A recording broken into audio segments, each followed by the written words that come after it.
Hello, welcome on this new lecture on Windows PowerShell for Citrix 7.15. So PowerShell is a very important way today to manage your solution. I'm using PowerShell since more than 10 years and really it's very important for your daily work that you use PowerShell. So PowerShell is really a way to do automation and to do your task uh, very fast. So you have, the GUI. We're using the GUI since the beginning of the training. But of course, sometime when you're working with a big company, or sometime maybe you have a lot of things to do on your application, and the studio is not really the best solution for managing all your configuration. So we'll have some example about how can you use PowerShell every day. So first of all, you must know something is that in Studio, when you're using the Studio, everything is in PowerShell. So if I show you, if I go here on my broker and I go on my Studio, and for example, I go on one application. Let's say I will go on my Notepad++ application, and I want to change, for example, the properties. So for example, I want to let's say change, for example, the description, okay, to put some keywords. So for example, I don't know if you remember, but we saw that you have a way to put your application in the favorite folder in the storefront. So I did some explanation about that. So for example, here, if you put keyword auto, you remember that it will put automatically for you the Foxit reader in the favorite page tab on your storefront server. So for example, let's say that I want to change it and I want to go to Notepad here, all my Notepad software, and I want to change my description here. Okay, so I go here on properties and I want to change my properties here. So for that, if I do OK, what is happening is that he will log this task here in the logging. So first of all, you will see that in logging for the 25th of August, I see that I have here my task here. So remember that I changed my application for the desktop delivery group, the DG for HR published apps, and I changed the application here. So so the first thing is that in PowerShell he will do the log of that, so he will log it here in my logging database, and you will see that because if you go here in Studio, you see that you have a tab PowerShell, and if you see PowerShell here, you will see that I change my information, so I can go here and I see that it's the 22nd of August. But if I go all down, I will see my last command here. So this is a nice way to see all what you did here in PowerShell. So you can really go in PowerShell and see what you did here. So when you close your studio, the thing is that all the command will go away because it is just stored here just the time of the session. So if I go back now in Studio, you will see that there will be no more history of about the PowerShell command. That's why when you do something in the Studio, maybe you want to use the PowerShell command that was generated by your task in the Studio and use it, for example, in a script. So be aware that the PowerShell command will be here just the time of the session. So if I go here in PowerShell, I see that there is no more command here. Okay. So if I go back on my application, and let's say that I must change something here, I will do it again because there were so many commands.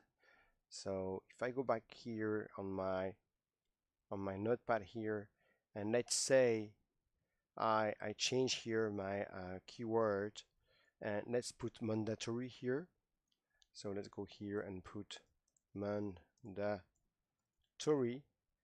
and I do OK, you will see that here in PowerShell, you will have here, first of all, the way that he will add it to the log, and here you see that I have my set here, application, and the name of my application, and a keyword here. Okay, so of course, when you do PowerShell, you don't input this sort of object. Okay, it will be more simple.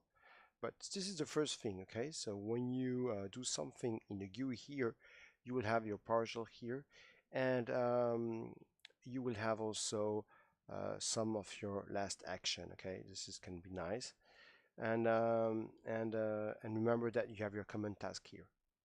So this is my set configuration. Okay, this is what I did here the last time here.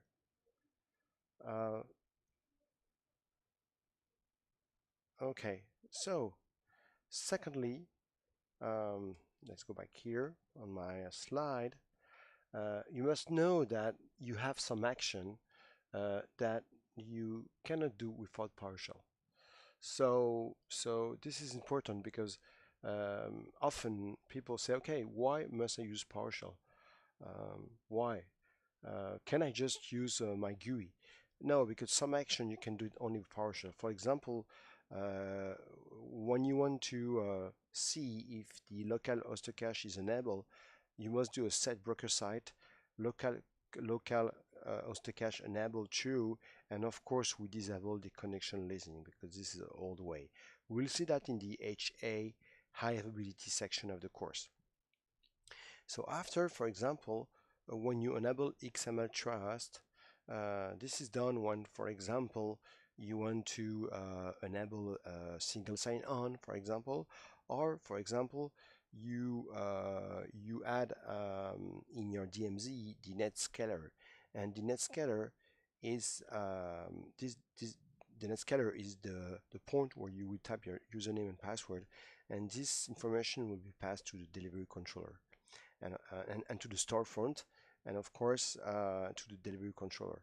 So this is one of the situation where you must change it with change the XML trust. So you do it also with, for example, solution like you know, the when you are using the lingering and the quick launch. This is also one of the way you must use it. So really, I recommend PowerShell for automation. As soon as you have changed the parameter on the application, the studio is not efficient. Okay, so it's better to use really the PowerShell for that. So for example, you have an example here where you do a get broker application and pipe convert to CSV to have a very nice way of having a report of all your applications. So if I go here and I go in my broker here and I type the command I just showed you in my slide. So so let's go back here on my slide, and if I go here, I can say get broker application, and when you do that, if I do out, for example, grid view, or out CSV like I want, if I do a grid view, for example, he will take all my application and he will show me some of the properties that you use in your application. So this is, for example, the command line executable description, is it enabled or not, the icon. So you know, here you have a lot of information about your application. Of course, if you don't do it with the out grid view, you have to, he will display all the application here. So like this, see? So for example, I have my notepad here. I can have information about my notepad, the application folder name, the application name, the application type is hosted on desktop, for example, and the browser name, the client folder, and the command line executable. So meaning that if you want, for example, to change the command line of I don't know, WordPad, for example, just imagine that WordPad is not more on C drive but on D drive, I don't know, you can change it here. So we'll see how to change some of these properties in our lab. Let's go back here to our slide. Secondly, we have the how to load the Citrix command. You must know that if you want to install on the other machine the Snapin, okay, Snapin is like a module. You can go on the machine that you want and go in your ISO file and go in a x64 folder and just install the Snapin. And after you can load the command. So if you want to load all the modules, you can type the add-PSSnapin Citrix star. When you do that, he will load 25 modules. And Virtual Desktop contains 17 modules. So, for example, the StoreFront contains more than 100 commandlets, while Citrix Virtual Desktop contains more than 600 commandlets. And that's it. Okay, so it's very simple. So you want to load the PowerShell module. This is not an issue. You just go here on PowerShell. For example, you type add PSSnapin and you type Cirtrix star if you want to load all the module. We'll see after that maybe you want to load only some module. And after, if you do a get command, and let's for example do an out grid view, okay, this is all the command, of course. And you go in source here, he will show you all the module that you have actually loaded, and you will see that you have Citrix broker here. You have Citrix Active Directory, so you have a lot of them. So for example, if I see here, I can see that all this command is for Citrix Active Directory identity for MCS, for example. After I go down, I have analytics, I have app library here, and if I go all down, I have admin. So this is, for example, to add other admin. For example, this is the broker admin. So broker admin is really to do, for example, a get broker machine. So you can have all the machine in a catalog, for example. So this is in the broker admin. This is one of, okay, this I use it a lot, this one, of course.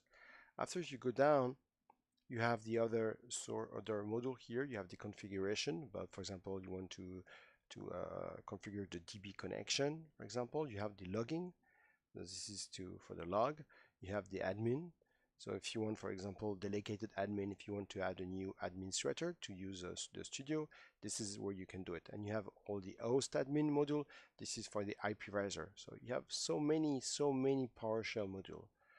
Okay, so this is the end of this lecture, and after we'll move to how to find the command on the PowerShell module. Thank you for all and hope to see you in the next module. Bye bye.